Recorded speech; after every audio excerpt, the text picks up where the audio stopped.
turiu šiek tiek kelias skaidres pasiruošęs tokiam teoriniam pristatymui bendrai ir tada perėsim prie Trustguru sistemos ir tiesiog jau kas ne pirmą kartą, kas susipažinęs su pačia sistema, tai jau nieko naujo neparodysiu. Pačioje sistemoje tiesiog nueisime į rizikų vertinimo tą moduliuką ir pabandysime pasidėlioti teorinę, sakykime, tą teorinį situaciją, kuomet tam tikras rizikas ir priemonės pasižiūrėję, paskaičiuosim riziką ir kaip jūs skaičiuojas. Tai iš esmės, pradėti gal reikėtų nuo to rizikų vertinimo bendraja prasme, Rimantė nemažai ir apkalbėjo, aš galiu galbūt tik tai ir paantrinti ir pasakyti, kad tai yra, aišku, būtinas dalykas, ką jums reikia padaryti, jeigu esate kibernetinio saugumo subjektai, ir rekomenduotinas, aišku, dalykas padaryti, jeigu jo nesate.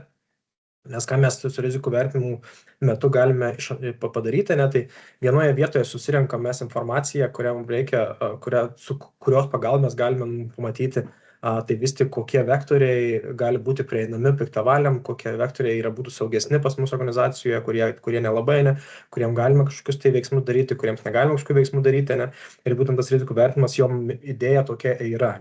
Tai minėjau apie tai, kad privalomas kibernetinio saugumo subjektams, tai netgi paėmiau specialiai iš kibernetinio saugumo reikalavimo aprašo tokius 2 punktus, kurie tą ir nurodo, kad visų pirma, tai netgi reikia turėti tam tikrą dokumentą, reglamentavimą rizikų vertinimo.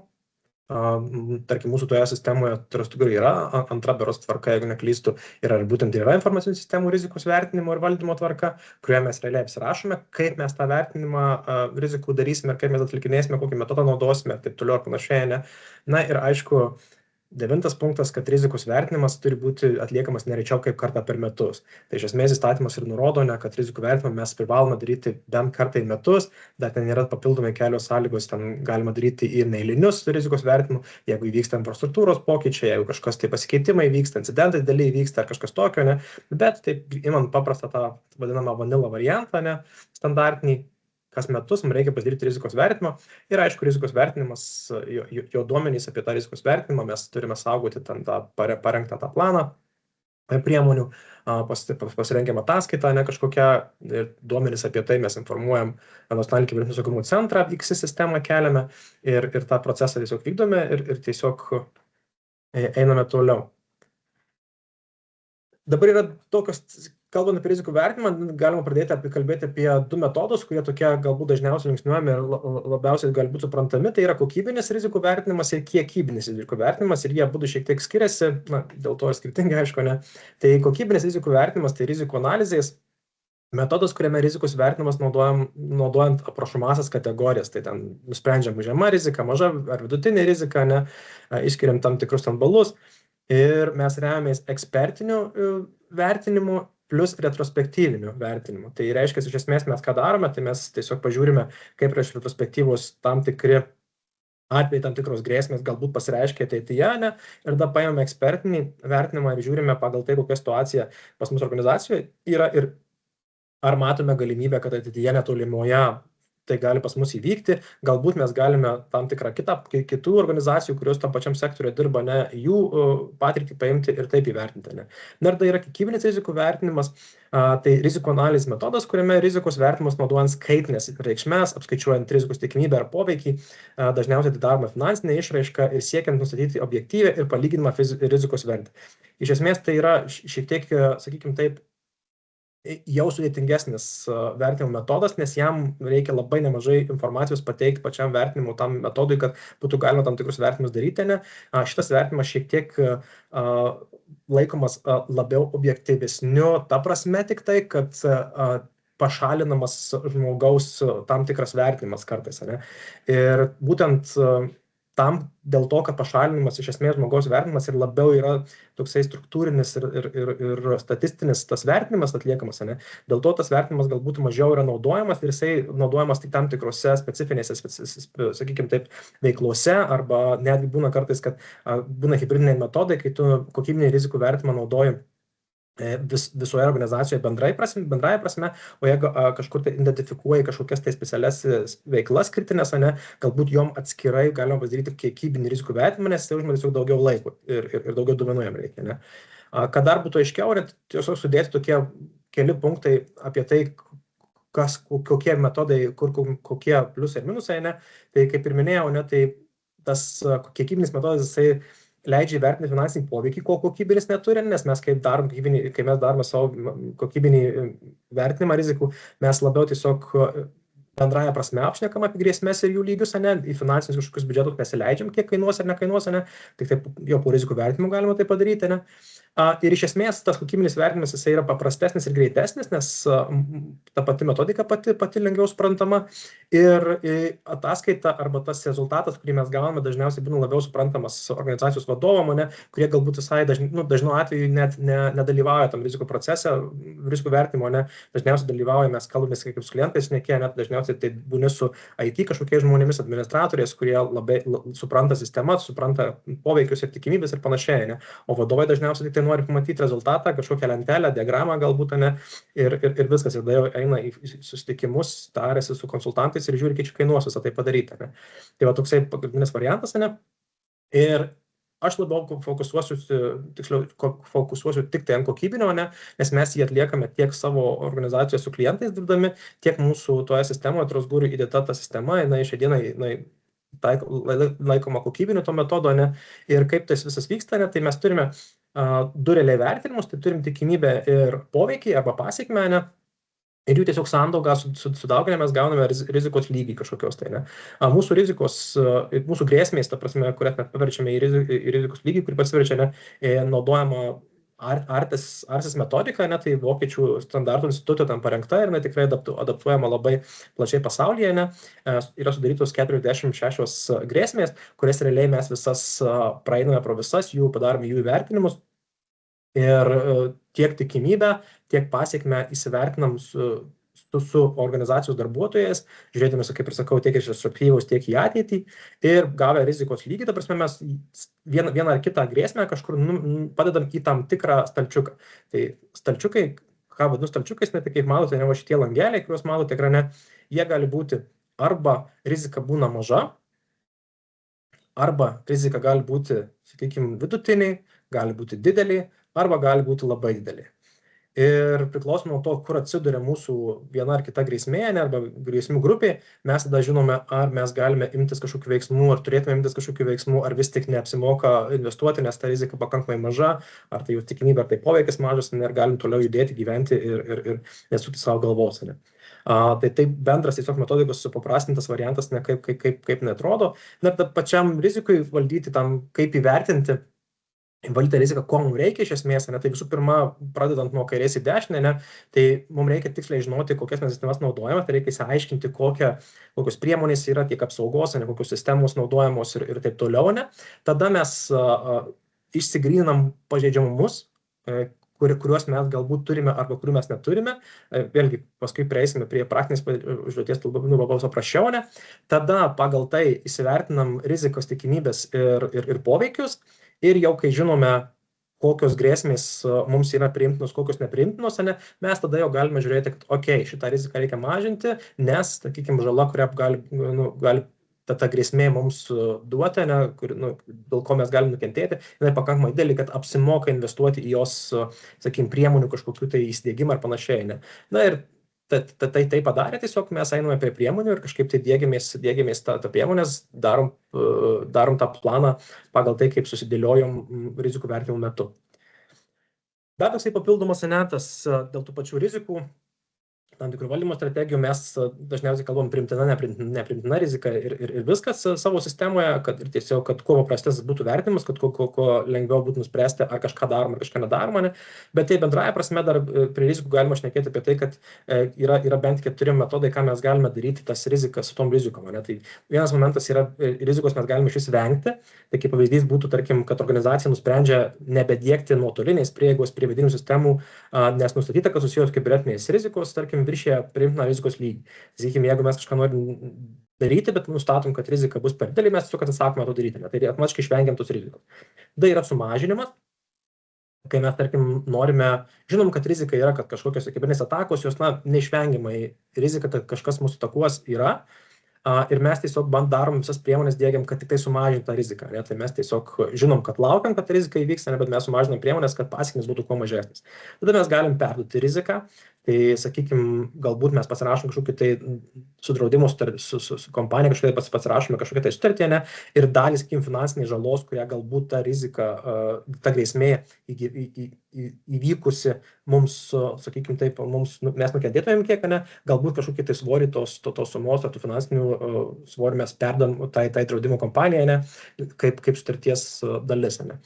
Ir aišku, paskutinis yra priėmimas, kuomet mes suprantam, kad yra rizika, matomės ją, bet mes apskaičiuojam, kad neapsimokam kažkokiu dėktis, kažkokiu tai dalykų, kažko tai naujo galvoti, ne, tiesiog priėmam tą riziką ir su ją gyvenam.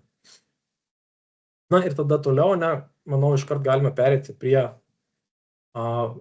pačios praktikos, tai yra jau jums turbūt pažįstamas Trust Guru tinklapis, ne, kas ne pirmą kartą yra, ir šitoje vietoje mes turime rizikos vertinimo modulį ir jame yra galimybė pasirinkti rizikos vertinimą. Tai mano atveju jau yra 3 rizikos vertinimai, kaip protestuoti, neprabandyti, ne, ir šiuo metu yra vienas progrese, tai mes jį ir nueisime, o jūsų atveju, tarkim, jeigu šiandien nueitumėte ir pirmą kartą nieko nėra, tai tiesiog spaudžiame ant žodelių naujas ir paspaudus ant šito mygtuko tiesiog atsiras viena eilutė, kuri tiesiog bus, tiesa, iš pradžių reikės palaukti ten apie 10 gerų minučių, nes sistema, kad nori sugeneruoti tinkamai šitos duomenis, nes tikrai duomenų ten gaunasi nemažai, ne, tai tam, kad viskas sugeneruotų, tiesiog šiek tiek reikia palaukti ir po kurio laiko galime įeiti ir pradėti rizikų vertinimą. Ir dabar kaip prasideda tas rizikų vertinimas, ne, ir kokia, sakykime, tas vadinamas flow, kokia ta tėkmė turėtų būti. Ne. Tai visų pirma, ką galite iškart pastebėti, ne, tai yra, turite tokius vadinamus laukelius, sakykime taip, puslapius. Tai yra priemonės, pažeidžiamumai, rizikos valdymų, planas ir rizikos matrica. Ne. Tai pradedam visą laiką nuo priemonės. Koks tikslas, ne, tai tikslas yra vienoje vietoje susižymėti visas organizacinės, tai yra techninės priemonės, kurias organizacijoje mes turime įsidiegę. Ne. Tai tokiu būdu mes galėsime žinoti, kad vienoje vietoje viskas aišku, kad šitą turim, ne, šito nereikia įsigyti. Jeigu, sakykime, vienus pažeidžiamumų, sakykime, naikinimo priemonė, sumažinimo priemonė bus įsigyti kažkokią tai įrenginį, ne, mes galime matyti, kad tokie mes šitą įrenginį turim, galbūt reikia tik tai konfiguraciją pakeisti, ne, ir dar mes šnekame su jau paslaugos tiekėjų ir panašiai. Na, bet šituo atveju, tarsi, mums viskas, ką mes reikia padaryti, tai eiti per visą šitą sąrašą, yra 3 puslapiai šitų priemonių visų, 1, 2, 3, ne, ir tiesiog žodelyje ne, mums reikia sužymėti, kad mes turime arba neturime. Jeigu neturime, tiesiog paliekame ne. Mes padarėme taip, kad automatiškai pagal standartą, pagal defaultą būtų žodelis ne, tam, kad rizika, kad jeigu mes būtume padarę viską taip, o tik tai sužymėti, ko neturite, na, didesnė rizika, kad jūs tiesiog kažką praleisite ar dar kažką, ne, ir tada gali, na, šiek tiek prastai atrodyti ataskaita ir nukentėti galite netgi nuo to, ne, nes galvosite, kad turite, nes parašyta, kad turite, o tikrųjų neturite. Tai jau geriau turėti ir pažymėti, kad neturiu, negu atvirkščiai, tą norėjau pasakyti. Ne?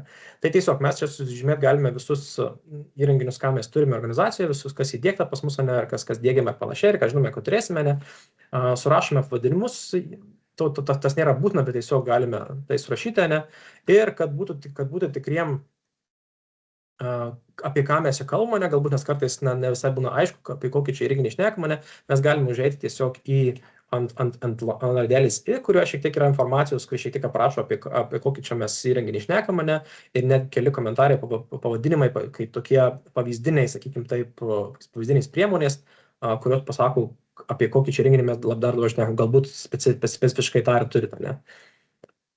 Ir viskas. Tai čia mes tą padarome. Galime praeiti per visus 3 puslapius ir sužymėti visas tais priemonės. Aš šiuo metu, kad būtų pavyzdys, ilgai neužtrukti, tiesiog daug nežymėsiu, ne, kaip default, tiesiog kelias pažymėsiu. Ne. Ir tada mes tiesiog viskas, ką reikia padaryti, tai šitą užpildžius, automatiškai viskas saugosi, kiekvieną kartą mums paspaudžiu, atskirai saugoti mums nereikia, mes spaudžiame ant pažeidžiamumų ir nueiname į pažeidžiamumų puslapį. Tai pažeidžiamumų yra tikrai nemažai. Tikslas buvo tuos pažeidžiamumus, bandėm visai galvoti, kaip čia padaryti, kad būtų paprasta, kad nereikėtų daug pažeidžiamų žymėti žmonėm ir panašiai, bet vis tik priėjom išvados, kad, taip, nepadarysim 500 ar 300 tų pažeidžiamumų, bet vis tik gavosi nemažai pažeidžiamumų, gaunasi 9 puslapiai, nemaždaug iš viso, ir mintis yra ta, kad, tikslas vis tiek yra padaryti kaip įmanoma geriau kokybiškai, ne, ir kad nepraleisti tam tikrų, sakykime, taip, pažeidžiamumų vien dėl to, kad, nu tai kaip čia atrodys dabar tų lapų čia daug, kas čia juos pildys, ne. Na vėlgi, čia yra įrankis, kuris jums padės tą rizikų vertinimą padaryti, bet na, mes siekiam jo, kad jisai būtų ir naudingas, nebūtų taip, kad 5 pažeidžiamumai, jūs juos tik taip pasirenkate ir viskas labai paprasta, per pusę valandos pasidaro. Ne, čia tikrai reikia jau šiek tiek pagalvoti, nes ir darbas šiek tiek jau sudėtingesnis, šiek tiek įžvalgų reikia. Tikėtina, kad vienas žmogus, kuris nėra susidūręs, sakykime, su tom pačiom sistemom, jis to nepadarys, galbūt ir kelių žmonių per laiką gali reikėti padaryti šitą visą darbą, bet mintis buvo ta, kad stengiamės, kad kuo geriau būtų, kuo daugiau pažymų pasiektumėm, ir tuo labiau geriau išsiaiškinam, ar yra tie pažymai ar nėra. Tai principas yra visiškai toks pat. Pažeidžiamumai yra surašyti tokia formuluotė, kad mes skaitome sakinį, mes rašom, kad nėra pas mus priemonių, tarkim, nėra priemonių užtikrinančių nepertraukiamą elektros tiekimą serveriui trumpalaikio elektros tiekimo sutrikimo. Ir jeigu pas mus tokios priemonės yra, tai mes tada niekur nežymime, palikta yra ne. Jeigu pas mus tokių priemonių, jeigu šitas teiginys yra teisingas, mes žymime, kad taip, pas mus nėra tokių priemonių. Taip, pas mus nėra rezervinės alternatyvos. Ir mes tiesiog sužymė visur, kur mes matome, kad teiginys apie mūsų organizaciją yra teisingas ir mes tą pažeidžiamumą realiai tikrai turime organizacijoje. Pažeidžiamumai suskirstyti į tam tikras grupės, kurias vėliau matysime, aš tiesiog noriu pažymėti keletą, kad tiesiog nebūtų tušti laukeliai, paskui, kad būtų galima vizualiai matyti tą situaciją, bet pats procesas, kaip matote, jisai nėra sudėtingas, viskas labai paprasta, skaitom ir žymim, ar yra toksai pažymimas ar ne. Ir vėlgi, norint netinkamai pažymėjus, mes visada galime žymėti atgal, jeigu čia kažką paspaudė, tai čia ne problema, ir taip mes pernam per visus 9. Daugiau galbūt nežymėsiu, kad laiko negaišinti per daug, nebereikalingai. Ir vėlgi, per visus 9 perėjom, automatiškai įsisaugojom, toliau išsaugoti papildomai nieko nereikia, galime judėti į kitą puslapį.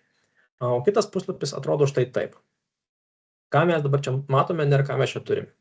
Mes čia turime 15 grupių, grėsmių grupių. Tam, kad nereikėtų kiekvieno pažeidžiamumo, pažymų, kaip man tikrai nemažai, kad nereikėtų kiekvieno pažeidžiamumo individualiai vertinti pagal jo poveikį ir tikimybę organizacijoje, mes visus pažeidžiamumus sugrupavome į 15 pagrindinių grupių, kurio pavadinimus čia ir matote. Sakykime, visi pažeidžiamumai, kurie vienaip ar kitaip gali prisidėti, gali sukelti grėsmę debesijos paslaugų kažkokiai tai sutrikimo, mes visus juos įdėjome į šitą grupę ir tie pažeidžiamai, kuriuos aš sužymėjau, visi atsiranda prie šitos grupės. Gali būti taip, kad vienas pažeidžiamumas gali būti per kelias grupės sudėtas, nes jisai vienas pažeidimas gali įtakoti ir vieną procesą, ir kitą procesą, ir kitą procesą. Tai tokiu atveju tas pažeidimas nukeliaus per visus aktualius tos levelius, per visas aktualias grėsmių grupės. Ir tokiu būdu, ką mes padarėme, tai taip sugrupuodami mes šiek tiek jau tikrai palengvinome darbą jau vertinimo pačiu metu. Taip, pažeidžiamumus vis tiek reikės individualiai paskaityti ir sužymėti, kad taip mes juos turime arba ne, mes jų neturime, bet jau kaip darysim patį vertinimą šitą grėsmių grupių jau šiek tiek paprasčiau, nes turime tik tai 15 grupių. Ir dabar kai sukrenta visi tie pažeidžiamumai, tai čia yra sužymėti visi, kuriuos aš pažymėjau taip. Jie visi sukrito čia ir mes matome, kad serveriai ir duomenų centrai vidiniai bendrovės, kurios bendrovėje neturi, jie turi tiek pažeidžiamumų, energijos ryšių tiekimo grėsmės turi tik tai vieną pažeidžiamumą, ir ką dabar šita sistema automatiškai padaro? Sistema automatiškai priskiria galimą tikimybę, kad šita grėsmė, kad šitas sutrikimas tikrai įvyks. Dabar mes turime tik tai vieną pažeidžiamumą prie energijos ryšių tiekimo grėsmės, tai sistema nustato, kad pasiūlo, kad tikimybė, jog energijos ryšių tiekimo grėsmės kažkokios tai įvyks, yra maža, tik tai vienetas, nes tik tai vienas pažeidžiamumas. Kito atveju, kai mes turime šitoj vietoj serveriai duomenų centrai bendrovės viduje, mes turime 7 pažeidžiamumus. Kadangi pažeidimų tikrai nemažai palyginus, tai jau mes dar rašome, kad tikimybė galima yra 5. Čia sistema pasiūlo tokį skaičių, iš to pagal kiek pažeidžiamumų. Skalė vertinimo, čia turbūt tikriausiai tikiuosi matote, yra nuo 1 iki 5. 1 yra mažiausia tikimybė arba mažiausias reikšmė, o 5 yra didžiausia tikimybė arba didžiausia reikšmė. Lygiai tas pats yra ir tikimybę skaičiuojant, ir lygiai taip pat skaičiuojant, vertinant poveikį. Grįžtant prie tikimybės, nors sistema ir pasiūlo jums, kokios tikimybės reikėtų galbūt palikti, bet vėlgi, visada yra jums galimybė patiems ištrinti ir padaryti savo vertinimą. Tai šitoje vietoje, jeigu kuo man ir patinka būtent šitas kokybinis metodas yra tas, kad ir kokie skaičiai bebūtų, kad ir kaip tai skaitmeniniai vertėjai išsireikštų sistemoje, vis tiek finale organizacijoje yra žmonės, dirba žmonės, jie supranta, jie mato situaciją ir realiai gali pasakyti ir gali tą vertinimą šiek tiek pakeisti pagal tai, ar buvo ar nebuvo kažkoks tai pažeidžiamumas paskutiniu metu ar ne. Sakykime, jeigu mes turime serveriai ir duomenų centrai, mes turime nemažai pažeidžiamumų. Tai reiškia, kad galimybė, tikimybė, kad kažkas įvyks, tikrai yra nemaža, nes pažeidimų yra daug vektorių, per kur gali tas sutrikimas atsitikti. Bet tarkim, aš žinau, kad pas mūsų organizacijoje paskutinius metus nebuvo nei vieno pažeidimų, niekada nebuvo sustojęs arba sutrikęs serveris, Tai reiškia, kad nors ir pažeidimų yra, bet tikimybė, tikrai ne 5, nes 5 mes rašom, kad tikrai gana dažnas atvejis, kad gali įvykti, Tai tada mes tiesiog galime paimti ir pakeisti. Labai mažų vertinimų daryti nelogiška, nes pažeidžiamų vis tiek yra pakankamai nemažai, bet šiek tiek sumažinam tikimybę vien dėl to, kad mes galim iš savo patirties ar iš retrospektyvos įvertinti ir pasakyti, žiūrėkit, pažeidžiamų yra, sutinku, bet tas nėra toks dažnas atvejis, kad reikėtų 5 įvertinti, Vertinkim vidutiniškai, vertinkim 3.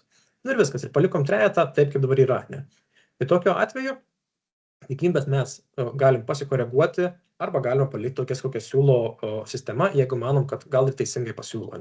Tarkim, energijos atveju paliksiu aš vieną variantą, nes tikrai nedidelį, vienas pažeidimas, viską tvarkoja. Galėjo reikia ir padidinti. Tada padarę tikimybių stulpelį galime perėti prie rizikos poveikio stulpelio ir jame skaičiavimas toks pat nuo 1 iki 5.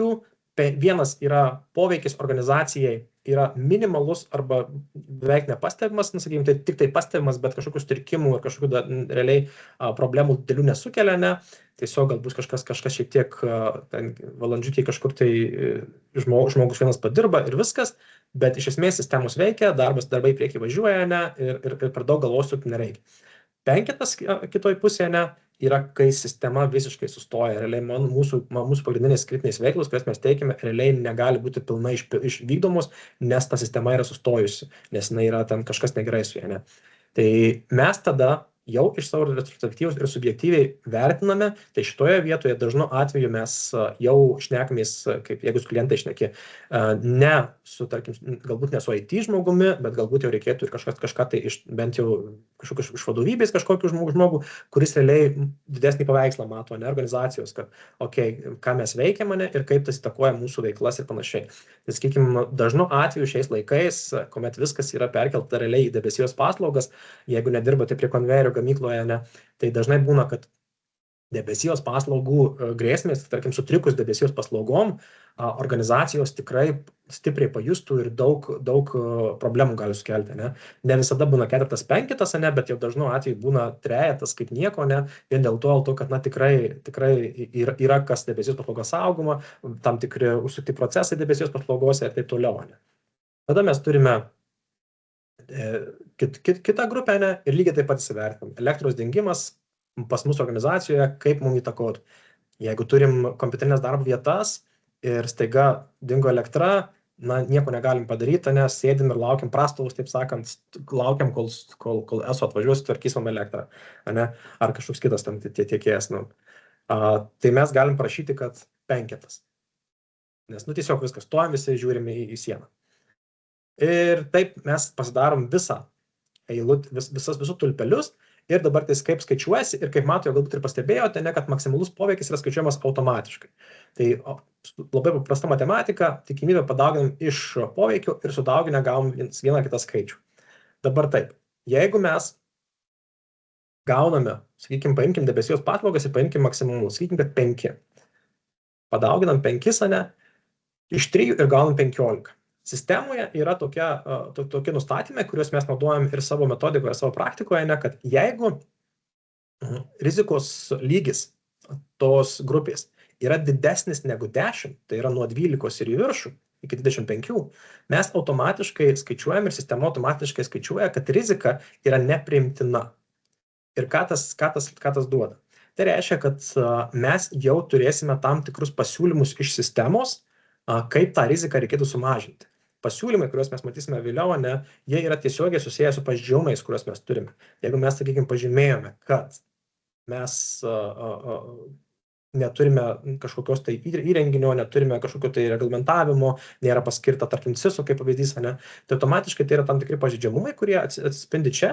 Ir jeigu mes apskaičiavome, kad ta rizika yra nepriimtina, sistema mums iškart pasiūlys, kad, žiūrėkit, pabandykit pasiplanuoti kažkokius tai planą sudaryti, paskirti savo CISO tą organizacijoje, ir tokiu būdu mes šiek tiek sumažinsim riziką ir mūsų tikslas, aišku, tą riziką sumažinti kiek įmanoma daugiau, tai bent jau iki tos, kol jinai bus priimtina. Jeigu vis tik mes manom, kad paskaičiavom, yra 15, sistema sako, kad tai yra nepriimtina rizika, bet vis tik mes numanom, kad ta rizika mums yra priimtina, nes kaip ir sakau, iš retrospektyvos žiūrim, pagal savo galimybės biudžetų žiūrim visą kitą, sakom, ne, aš manau, kad šita rizika yra priimtina ir aš noriu ją pakeisti. Tada mes galime pakeisti, tarkim, aš pasakysiu, nes nėra pinigų. Mes patvirtinam ir ta rizika tampa priimtina, bet kaip mato, jau kitokia spalva yra prašyta, nes jau tie, kas skaitys, matys ateityje, žiūrės, kad 15 ir vis tiek priimtina rizika, jie matys, kad tai buvo padaryta specialiai, kažkas padarė ir nurodė priežastį, kodėl ta rizika priimtina. Gerai, tada padarykim dar, sakykim, šitą, padarykim ketvirtį, kad būtų ateityje dar nepriimtina rizika, ir tada pajudėkim toliau, dar šitą padarykim, kad būtų daugiau. Taigi, turim dabar tais dvi rizikas, kurios yra nepriimtinos ir dabar važiuojam toliau. Vėlgi, saugot nieko nereikia, jūs kai darote, automatiškai viskas pasidaro. Einam ant rizikos valdymo ir čia, ką mes turime, tai čia būtent tą ir turime, ką ir minėjau. Visi pažeidžiamumai, kuriuos mes turėjome šitame puslapyje susirašę, čia visi pažeidžiamumai, kurie išpuola į šitas kategorijas, kurios yra nepriimtinos, tai sakykim, sabotažo šitoje vietoje, ir vidiniai serveriai, visos tie pažeidžiamumai turi savo valdymo priemonės kažkurias ir tos priemonės atsiranda būtent čia. Čia yra rizika parašyta, o čia yra tos rizikos priemonė, ką reikėtų mums daryti, kad tą riziką sumažinti kažkaip. Dabar ką mums su šito visu daryti, mes sistemoje turime mygtuką užduoties kūrimas ir prie kiekvienos priemonės, prie kiekvieno pažeidžiamumo mes spaudžiame sukurti užduotį. Sukuriam užduotį, vėl rašom dienomis, čia gali būti tiek nuo savaitės, tiek iki, tarkim, 3 mėnesių kažkokių, prioritetą pasirenkame ir aš save, aišku, nurodau ir spaudžiu saugoti, Ir automatiškai atsiranda, čia pamėlynuoja mygtukas, reiškia, užduotis yra priskirta kažkam, ir aš nuėjęs į savo užduotis jau galiu matyti savo tą užduotį. Prie to parodysiu vėliau, dabar gal pajudėkime į priekį, Vėlgi, aš čia prisiskirsiu jų daugiau, savo, kad vizualiai matytume planą. Kai vienas žmogus dirbi, tai visas užduotis darai pats savo. Ok, užteks, nesakim, 4 prisiskyriau ir važiuojam toliau. Važiuojam toliau ir mes žiūrime į planą. Plano mintis sistemoje pačioje yra tik tai tiek, kad mes matom, kas per vartotojas atsakingas už užduoties įgyvendinimą, kokią užduotį jisai turi atlikti, ir koks yra statusas. Tai yra, kaip manote, tai yra pending, tai yra laukiama. Neviniu. Aš kai padarysiu, užduotį, bus padaryta. Tai tiesiog labai paprasta, viskas. Atsiranda užduotys pagal pažeidžiamumus, kuriuos mes pasižymėjome ir kurie yra nepriimtini mums, sukūrime užduotis ir užduotis galime sekti jų progresą šitame puslapyje.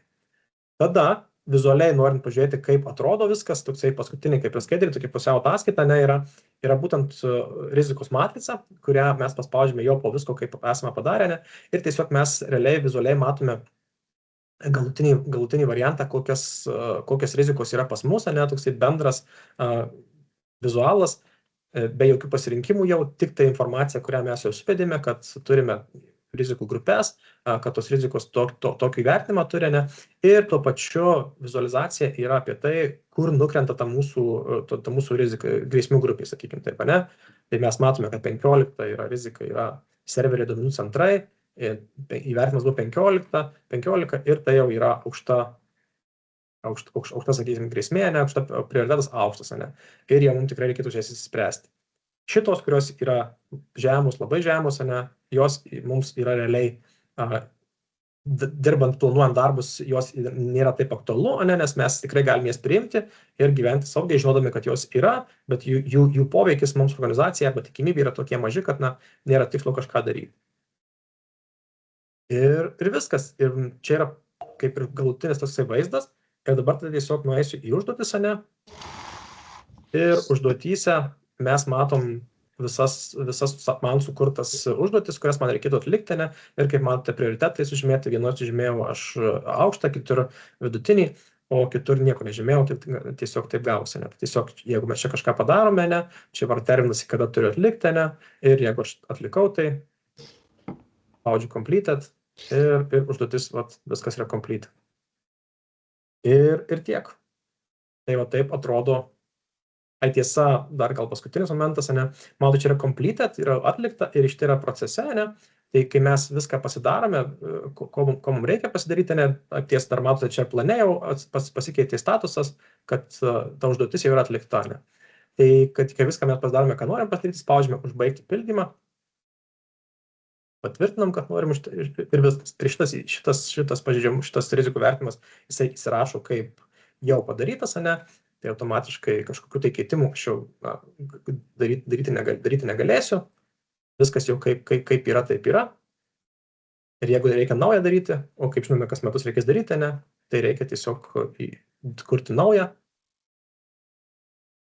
Kaip ir sakiau, reikia šitaip palaukti.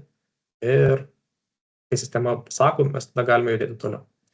Tai atrodytų viskas, ką norėjau pasakyti. Rimantė, jei kažką dar pamiršau, tai pasakyk, kad papasakočiau, o jei kažkas turite klausimų, tai prašau klauskite. Ačiū, Povilai.